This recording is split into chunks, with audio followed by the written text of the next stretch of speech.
Pour regarder New York Info, merci de nous rejoindre pour le plateau de l'invité au Togo. C'est reparti pour la 6e édition du mois du consommé local. Dans un communiqué, la ministre en charge du commerce, de l'artisanat et de la consommation locale, Mme Rose-Kaimi Vedor-Sambiani, a annoncé officiellement la tenue de cette nouvelle édition du 1er au 31 octobre 2025, placée sous le thème compétences et innovation au service de la compétitivité des produits locaux. Cette initiative organisée chaque année en partenariat avec la commission de l'UEMOA vise à renforcer l'engouement pour la consommation de biens et services produits au Togo. Pour en parler, je reçois sur ce plateau Madame Adovon Ameyo Kafui, directrice de la consommation locale. Bonjour et bienvenue.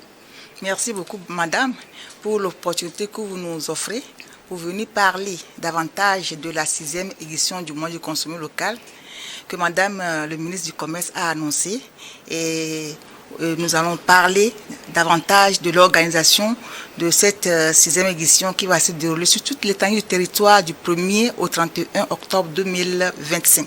Et dans cette émission, nous saisirons donc l'occasion pour une fois de plus sensibiliser autour de la consommation locale, mettre en lumière le Made in Togo. Et vous êtes accompagné de M. Kofi Onyabouné. Merci beaucoup. Agbouka, vous êtes ingénieur sanitaire responsable de la commission santé et environnement. Bienvenue. Merci madame. Je voudrais avant toute chose vous remercier pour l'invitation et remercier les autorités du ministère du Commerce de nous avoir associés à l'événement. Ça fait déjà sous peu que nous sommes avec eux dans l'organisation de cet événement. C'est un plaisir pour nous d'être encore sur ce plateau ce midi. Et justement, nous sommes à la 6e édition cette année du mois du consommé local, une initiative donc promue par le ministère du Commerce, de l'Artisanat et de la Consommation locale. Dites-nous, quel bilan après 5 éditions?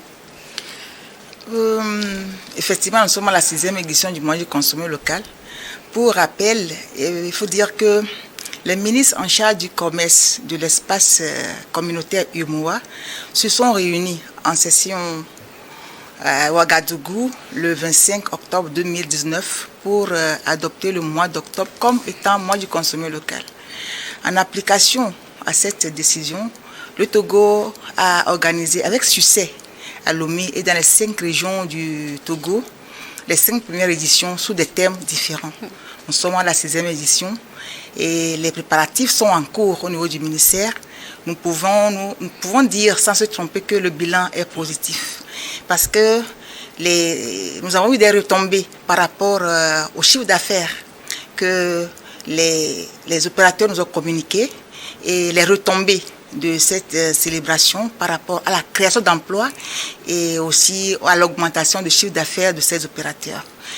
Je peux le dire sans me tromper que les 5 éditions ont été l'occasion pour nous d'échanger davantage avec ces promoteurs des produits locaux qui nous ont fait cas des enjeux, des défis auxquels ils sont confrontés, ce qui a poussé le ministère à définir des stratégies, des réformes et des programmes pour permettre à nos producteurs d'être compétitifs sur le marché national et international.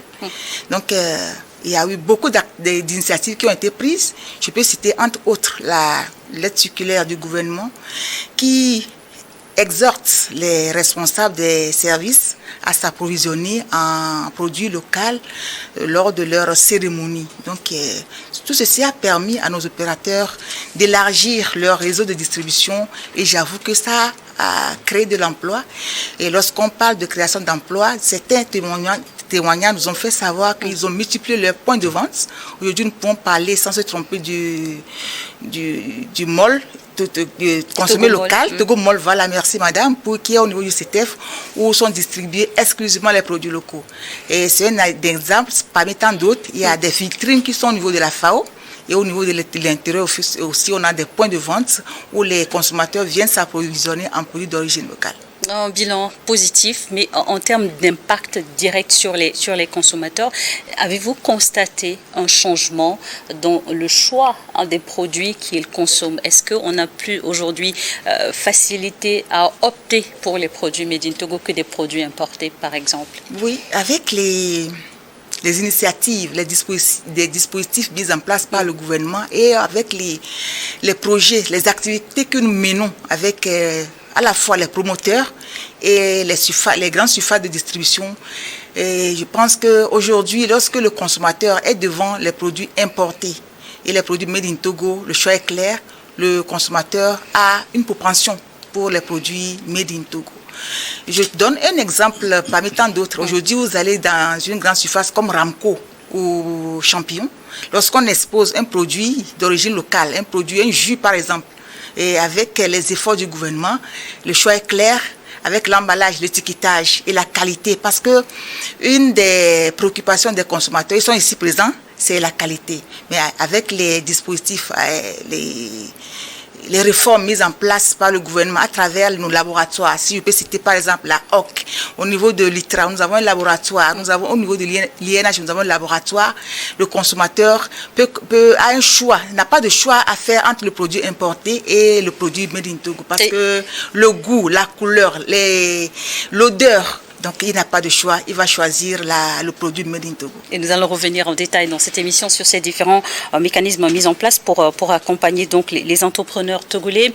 Madame a cité Togomall ou encore les vitrines aujourd'hui ouvertes dans les ministères ou les institutions pour rapprocher les produits togolais des consommateurs, dans la peau du consommateur justement. Est-ce que cela facilite davantage votre accès aux produits made in Togo? D'abord, je voudrais saluer justement les actes du gouvernement, parce que Madame a cité des exemples. Quand il y a des ateliers, des activités officielles, tout ce qu'on sert, c'est le Made in Togo. Et aussi, nous avons les cantines scolaires et autres. Ce sont toujours les produits togolais. Mais cependant, Madame a expliqué, dans les supermarchés, aujourd'hui, c'est vrai, les Togolais font beaucoup d'efforts. Du point de vue de l'emballage, la présentation des produits, c'est vraiment attrayant. Et ce sont des produits compétitifs. Bon, maintenant, comme vous le savez, il y a des fois quelques difficultés, parce que vous savez, le panier de la ménagère... Quelles difficultés? Allez-y directement sur le sujet. La cherté de la vie. Bon, et puis, les producteurs du Togo ont fait des innovations, mais en matière d'emballage et autres, ça fait que le prix de revient de certains produits est vraiment inquiétant. Donc, c'est vrai, le consommateur est intéressé, mais il fait la comparaison, et ce qui est importé, parce que c'est importé à grand nombre. Donc, quand c'est produit à l'échelle, c'est que le prix de revient est un peu plus souple. Donc, du coup, c'est ça qui fait que les gens ont tendance à aller vers les produits importés. Mais cependant, il faut reconnaître aujourd'hui que le Made in Togo est très, très avancé. Mais Madame Adouvon, vous avez écouté l'avis d'un consommateur sur ce plateau. Les produits sont de plus en plus accessibles et attrayants, mais un bon produit, ça a un coût. Et les produits Made in Togo, ça coûte encore cher dans les rayons. Y a-t-il des initiatives qui sont prises justement pour accompagner les entrepreneurs sur ce sujet? Oui, j'apprécie beaucoup la réaction des consommateurs. Et moi, à chaque fois, je dis quelque chose. Je suis un peu dubitatif sur sa réaction, étant donné que, madame, si je prends un produit d'origine locale, un produit made in Togo, je maîtrise la qualité, et je maîtrise tous les contrôles, je maîtrise un peu tous les contours concernant la composition de ce produit. Je n'ai rien contre les produits importés, il a assez bien dit, mais je préfère acheter cher et ne pas aller en pharmacie. Acheter cher pour la qualité, donc? Oui, parce que ce qui vient de l'extérieur, il est bien vrai. Nous sommes au ministère du Commerce, nous travaillons aussi pour l'importation des produits, mais ce que je consomme localement, j'ai la possibilité d'aller visiter la personne qui produit ce produit, qui produit cette denrée-là, et de voir les conditions dans lesquelles ces produits sont fabriqués. Et comme je le disais tantôt, l'État a mis en place des dispositifs pour contrôler la qualité de ces produits-là. Donc je me dis, si je prends par exemple le riz de Covier, je peux me déplacer pour aller voir les conditions de production de ce riz. Mais quand on dit de produits importés, il y a toute une interrogation derrière ce produit. Il y a la manière dont le produit est fabriqué à l'extérieur, on ne sait pas qui est derrière, la manutention, le stockage, tout est un peu compliqué. Donc, je me dis, le produit d'origine locale est un peu compliqué, mais je pense que c'est avec l'engouement, la détermination, le changement de mentalité que nous pouvons aller à, comme il l'a dit, à la production d'échelle et pouvoir donner la possibilité à nos producteurs de vendre le produit moins cher. Et au niveau du ministère, nous sommes conscients. C'est dans ce sens qu'il y a une stratégie qui a été élaborée et qui est en cours de mise en œuvre, où on a mis l'accent au niveau des axes sur l'augmentation de la productivité. Plus on produit, plus le prix devient moins cher, comme il a dit. Et aussi, il y a le renforcement de la qualité. Donc, et aussi, pour le troisième axe, c'est la gouvernance. Si je dis gouvernance, c'est le lien qui va exister entre nos promoteurs, le réseautage qui va exister entre nos promoteurs et le ministère du Commerce. Donc, je pense que sa préoccupation est fondée, mais il faut dire que plus nous consommons, plus ça donne la possibilité à nos transformateurs d'aller d'accéder aux finances et d'avoir la possibilité de s'approvisionner en matières premières et de produire en grande quantité, comme il a dit. Et au finish, c'est le consommateur qui en profite. Les produits vont diminuer et puis on va plus parler de rapport prix et qualité. Donc, comme je l'ai toujours dit, quand ce qui concerne la qualité, il y a des dispositions qui sont prises au niveau du gouvernement à travers les laboratoires qui sont certifiés et les équipements au niveau des laboratoires. Je pense que je vous invite à faire un tour. Vous allez voir que nos laboratoires n'ont rien à vier aux laboratoires. À l'époque, pour certaines analyses, on était obligé de faire recours à des laboratoires au niveau extérieur. Mais aujourd'hui, si vous allez au niveau de l'INH, au niveau de l'ITRA, nos laboratoires ont des capacités à faire analyser des produits sur le territoire togolais. Madame Adouvon a beaucoup insisté sur la qualité. En tant que consommateur, pensez-vous que voilà, les consommateurs aujourd'hui sont moins exigeants peut-être sur les produits? Si cela est important, comment transmettre cette notion d'exigence sur la traçabilité, la qualité des produits aux consommateurs togolais? Voilà, et merci encore. Vous savez, la certification donne la garantie. Ça élimine le doute. Madame l'a bien expliqué. Aujourd'hui, c'est vrai, nous avons des laboratoires, nous avons tout. Et il faudra vraiment qu'il y ait un changement, un grand changement, une volonté, afin que nous puissions encourager aussi nos producteurs. Si on achète en grande quantité, c'est très important, ça va agir sur le coût de revient. Mais seulement, la grande difficulté est qu'aujourd'hui, par exemple, la poche n'est pas le pouvoir financier. Donc, c'est ça qui joue. Mais il faut reconnaître que nos produits aujourd'hui ne sont pas quand même... Ils sont des produits plutôt de bonne qualité. Et il faut encourager encore nos consommateurs, enfin nos compatriotes à aller encore plus vers ces produits. Donc, aller renforcer, sinon la demande, si le producteur a plus de demandes, il produit plus. Si je comprends bien. Oui, c'est bien ça, madame. Plus on consomme, plus on a la chance d'avoir les coûts réduits sur les produits. Mais aussi, voilà. Alors, cette initiative du ministère du Commerce fait de telle sorte que nous puissions, n'est-ce pas, connaître nos produits. Mais à part les journées de consommer local et autres, les producteurs aussi doivent faire des efforts, n'est-ce pas, pour qu'on puisse connaître leurs produits. C'est ça aussi vraiment qui donne un frein. Et nous saluons encore les actions du ministère, mais il faut que les producteurs fassent des efforts nécessaires afin que leurs produits aussi soient reconnus. Aujourd'hui, il y a des canaux pour faire la publicité et autres. Donc c'est l'occasion encore de les inviter à aller vers ces canaux afin que les produits soient très visibles. Cette 6e édition est placée sous le thème compétences et innovation au service de la compétitivité des produits locaux. Dites-nous, madame, quelles sont les réelles ambitions du ministère à travers donc, cette thématique choisie? Je pense que le choix de ce thème n'est pas anodin. C'est eu égard aux leçons tirées des éditions précédentes que le ministère a jugé bon de retenir ce thème. Comme vous l'avez si bien dit, il y a 3 mots-clés. Il y a l'innovation, il y a la compétence et la compétitivité. Donc je pense que c'est clair, c'est un défi pour nos promoteurs. C'est un défi pour nos promoteurs de suivre l'évolution de tout ce qui se passe aujourd'hui. Je disais tantôt, quand on se met au niveau de la compétitivité des produits, il y a 2 questions qui se posent. il y a la qualité et le prix. La disponibilité aussi vient après. Donc, au niveau du ministère, il y a les initiatives, des programmes, des projets qui sont mis en œuvre pour que le promoteur togolais soit dans la danse. C'est-à-dire, aujourd'hui, quand on parle de compétitivité, on ne peut pas dire qu'on peut rester chez soi et prétendre qu'on peut avoir un produit sur le marché national ou international. Donc, ceci étant, je profite de cette tribune, de ce plateau pour inviter nos producteurs. Lors des éditions passées ou bien lors de nos activités, nous accompagnons les promoteurs à être au même diapason que les promoteurs des produits importés. Je m'explique. Pour ce mois du consommé local, si vous voyez un peu le programme que je vais vous communiquer tout à l'heure, il y a, lors du lancement, il y aura une exposition vente des produits locaux. Donc, c'est pour permettre à nos promoteurs de rendre visite leurs produits. C'est très important parce qu'il y a ces entreprises qui sont sur place dont les produits sont méconnus de la population. Donc, c'est l'occasion de faire la promotion et la visibilité de ces produits-là.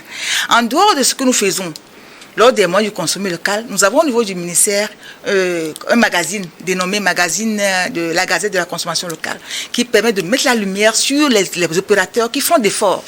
Et donc ça, il faut mettre l'accent sur cet aspect-là. Donc pour cette édition, comme je le dis, si vous me le permettez, madame, la cérémonie de lancement aura lieu à l'hôtel de février. C'est pas quelque chose au hasard, pris au hasard. C'est pour impliquer davantage toutes les couches. Et lors de cette cérémonie de lancement, il y aura une exposition vente, comme je le dis. Et ceux qui sont sélectionnés pour faire l'exposition, ce sont des opérateurs dont nous maîtrisons la qualité de leurs produits et qui sont connus de l'administration et dont les produits seront exposés sans risque, parce qu'ils répondent aux normes de qualité. Donc tout ça, ça permet à d'autres opérateurs qui sont toujours à la traîne de voir que, bon, soit plus on suit la politique du ministère et on a plus de chances à être accompagné par le ministère au niveau national. Justement, vous insistez beaucoup sur la qualité. On sait que qui parle de qualité parle de normalisation, certification, pour rendre le produit beaucoup plus compétitif sur le marché. Concrètement, quels sont les mécanismes mis en place? Quelles sont aujourd'hui les institutions au Togo qui sont aptes à accompagner nos entrepreneurs sur ces préoccupations-là? Voilà, merci. Il y a d'abord la haute autorité de la qualité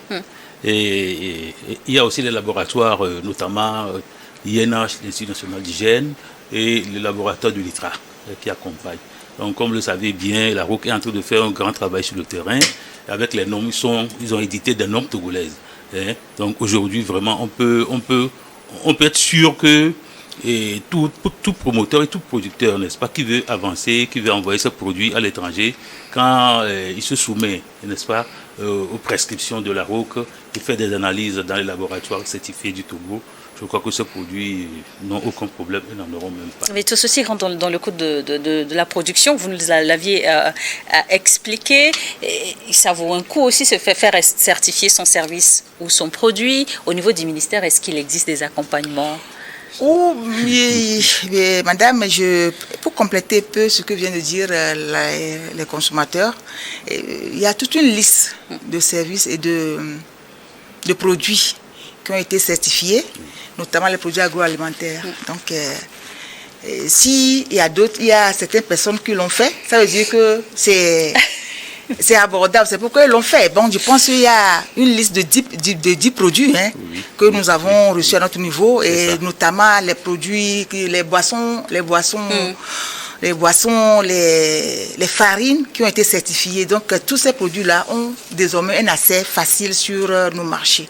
Donc, comme je le dis, je vais jamais cesser de le dire. S'il y a d'autres qui ont commencé, je pense que les autres aussi peuvent suivre.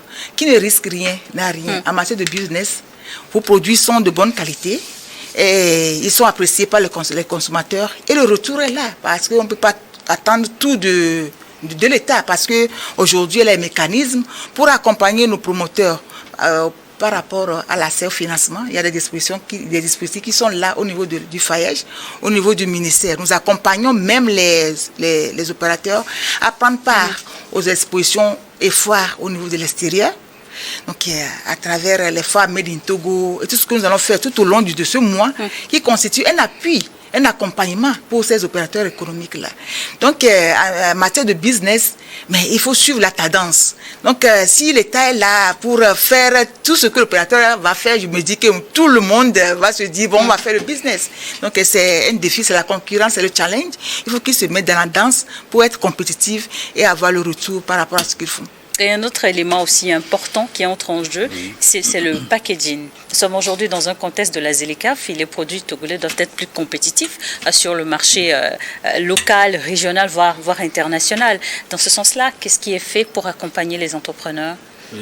Justement, j'ai eu l'occasion quand même d'assister à plusieurs réunions au ministère du Commerce. Ils avaient invité les promoteurs, les producteurs. Et ils ont été formés et autres. Mais ce qui est sûr, comme vous l'avez dit, les CAF, tout ça là, pour être sur le marché, pour être compétitif, c'est comme si tout le monde s'habille en bleu, en tout cas selon une gamme donnée, il faut aussi s'habiller comme cela. Alors, le ministère a pris des dispositions, a mis sur pied des dispositifs pour les accompagner et cela se fait. Donc, il suffit seulement que les gens aient la bonne volonté et que surtout nous changions nos mentalités. Quand on veut faire des affaires, il ne faut pas avoir peur. Il faut se donner tous les moyens.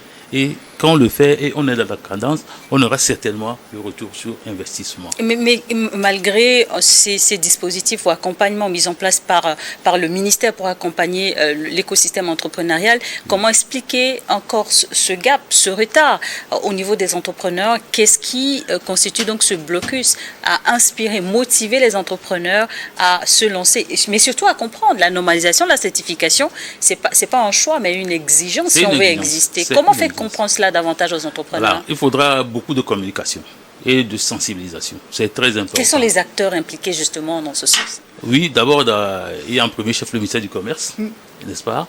Et il y a les associations de producteurs, et notamment nous les consommateurs aussi, il faudra qu'on les motive, il faudra qu'on les amène, n'est-ce pas, à aller sur ce chemin. Sinon, sans cela, vraiment, on ne peut pas s'en sortir. Aujourd'hui, c'est la loi. C'est la loi pour faire des affaires. Vous savez, la certification n'est pas une obligation, c'est un choix. Mais si vous le faites, ça vous arrange. Donc vraiment, il faudra que les gens fassent le bon choix et pour être compétitifs sur le terrain national et international. Plusieurs PME et start-up togolaises participent aux initiatives qui entrent dans l'agenda ou sinon le programme du mois du consommé local. Mais quels sont les réels avantages ou les opportunités qui leur sont offertes? Merci beaucoup, madame. Je voudrais revenir un peu sur la question d'emballage et d'étiquetage.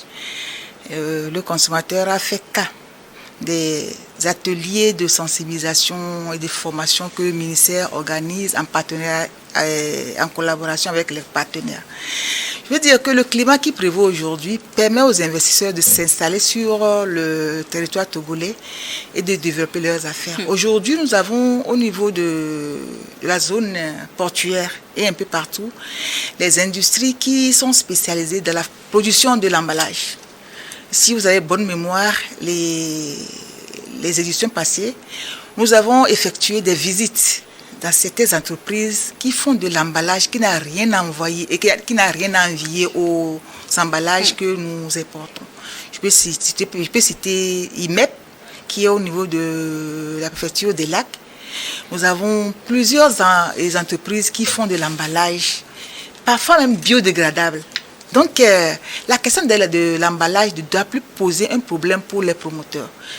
Comme on l'a dit, la gouvernance, c'est pourquoi même lors des éditions, nous faisons cette exposition pour permettre à nos acteurs de tisser des liens de partenariat avec ceux qui sont déjà, par exemple, dans le domaine de l'emballage. Il y en a qui font des bons produits, mais l'emballage fait défaut. Donc, c'est l'occasion pour eux de tisser des liens, d'échanger un réseau. Voilà un système de réseautage. Je le disais, parce qu'il parlait de notre stratégie qui s'articule autour de 3 axes. Et le 3e axe parle de la gouvernance, c'est-à-dire le réseautage. C'est très important. Ils ne savent pas qu'aujourd'hui, on peut aller au niveau de l'IMEP, au niveau de CIBAC pour avoir un emballage de qualité. Donc, il faut que nos entrepreneurs aussi fassent d'efforts pour aller vers. J'avoue que parfois même les gens ne savent pas qu'il faut venir au ministère du Commerce pour avoir des informations. Nous avons au niveau du ministère du Commerce, en dehors de la direction de la consommation locale, une direction qui s'occupe de la compétitivité des produits. Nous avons une direction qui s'occupe du commerce électronique. Aujourd'hui, quand on parle de commerce électronique, vous êtes chez vous ici, madame, et puis vous avez le produit. Donc, il faut vraiment se documenter, se former, s'informer pour être vraiment dans la danse. Donc, revenez à votre question concernant les start-up, et il y a beaucoup d'initiatives au niveau du ministère, au niveau du ministère du Développement, la base pour les start-up. Donc, je le disais, sans se tromper, nous avons une exposition qui va sur la cérémonie de lancement. Cette cérémonie, je vous invite déjà à être avec nous. Merci pour l'invitation. Oui, donc c'est l'occasion de renforcer la visibilité des produits. Et aussi, nous avons au niveau du ministère plusieurs projets. Par exemple, notre plateforme Togonim et Namasia. Et il y a beaucoup de promoteurs qui sont déjà sur cette plateforme qui rend visible nos produits au niveau national et international. En dehors de ça, nous avons notre magazine qui paraît 2 fois par an. Et donc, je suis sur ces initiatives-là qui permettent à nos startups d'être plus visibles sur le marché national et international. Et vous faites bien de passer dans cette émission pour donc partager ces informations avec le grand public, entrepreneurs, tout comme aux consommateurs. Le mois du consommé local reste donc une politique de valorisation des produits locaux. Mais quelles sont les attentes du gouvernement vis-à-vis du secteur privé et surtout des partenaires techniques et financiers pour consolider cet acquis? Pour cette question, je peux dire que le gouvernement n'attend pas seulement le mois d'octobre pour faire la promotion des produits locaux. Quand on parle de la promotion de la consommation locale, c'est une question de mentalité. Donc, je profite de cette opportunité que vous nous offrez pour dire que la consommation locale doit être notre habitude à travers notre alimentation, à travers notre habillement et à travers tout ce que nous faisons, même l'éducation, le tourisme. Là, vous avez vu la dernière fois, le ministère du Tourisme a lancé la semaine du tourisme qui aura lieu au cours de ce mois du consommé local. Donc, nous devons, à travers nos gestes, à travers nos langages, faire la promotion de nos produits locaux. Nul ne viendra faire la promotion de nos produits à notre place. Donc, je pense que c'est l'occasion de le dire sans se tromper. Nous devons aimer ce que nous faisons. Et je le dis, ça va dans l'avantage de tout le monde. Si j'achète un produit local, ça veut dire que je crée de l'emploi, je crée de la richesse et j'encourage le promoteur togolais. Donc, au niveau du ministère, les dispositions sont prises. Vous venez au ministère pour les ateliers, ce que vous allez consommer, ce sont des produits d'origine locale. Et c'est en conformité avec la note circulaire du gouvernement qui exhorte les responsables à s'approvisionner à produits d'origine locale. Merci beaucoup. Donc, la consommation locale, c'est du 1er janvier au 31 décembre. Merci. Je me tourne vers vous, monsieur avocat. Selon vous, qu'est-ce qu'il faut faire davantage pour justement un meilleur positionnement des produits Made in Togo sur le marché, mais surtout pour convaincre les consommateurs locaux à aller vers les produits que nous produisons et que nous transformons chez nous? Oui, il faudra d'abord que nous aimions nous-mêmes, comme madame l'a dit, les produits locaux. Et un simple exemple, par exemple, le petit déjeuner. Il y a la bouillie de mil, de maïs et autres, et les galettes de haricots. Donc vous estimez que c'est d'abord un état d'esprit. Il faut oui, justement, raison de plus que je l'ai dit, parce que on beaucoup toujours ne veulent pas rentrer dans la cadence. Et c'est très important. Il faut que nous aimions, n'est-ce pas, ce qu'il y a chez nous. Et cela encourage tout le monde. Et ça apporte un plus à l'économie togolaise. Donc c'est très important. Maintenant, il faudra que nous disciplinions, si on peut le dire comme ça, qu'on puisse aller systématiquement vers le produit togolais. Quand on va quelque part, il y a un choix à faire entre justement, le produit quel serait votre message aux consommateurs togolais pour faire du Made in Togo un choix quotidien et non occasionnel ou ponctuel? Comme madame l'a dit, c'est du 1er janvier au 31 décembre. Si tout d'abord nous optons pour le produit togolais, c'est que nous portons, n'est-ce pas, un plus à l'économie togolaise. Ce qui veut dire que les producteurs vont recruter du personnel et il y aura aussi le taux de chômage, n'est-ce pas, qui va diminuer. Donc c'est très important. Il faudra que nous encouragions d'abord le producteur est encouragé au totolais. Donc, si on le fait comme ça, je pense que tout marchera en quelque sorte. Consommons ce que nous produisons et ce que nous transformons ou ce que nous créons aussi, parce qu'il y a du service, il n'y a pas que de la transformation ou de l'agroalimentaire. Vous nous avez parlé donc des activités qui arrivent, notamment le lancement officiel.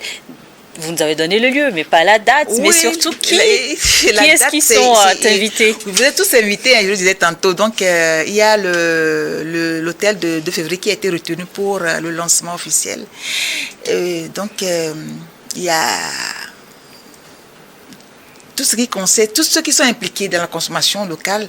Nous avons les représentants des ministères, les corps diplomatiques, les promoteurs, les transformateurs de produits locaux sont invités à cette cérémonie qui est très importante pour la 6e édition du consommé local. Parce que lorsque nous allons lancer cette 6e édition, ça permet, c'est l'occasion pour tout le monde. Effectivement, il y a eu un communiqué, il y a eu le show de Madame, mais avec ce lancement, ça permet à nos représentants qui sont au niveau de l'intérieur de lancer aussi leurs activités. Donc, vous êtes tous invités et ça serait transmis en direct pour permettre à ceux qui sont sur le territoire et ailleurs, la diaspora, de suivre ce que nous faisons. Pour information aussi, je tiens à le dire, au niveau de nos représentations, il y a le mois du consommé local qui est organisé au niveau de nos représentations. Donc, la consommation locale, ce n'est pas seulement au Togo, mais c'est au niveau de nos représentations aussi.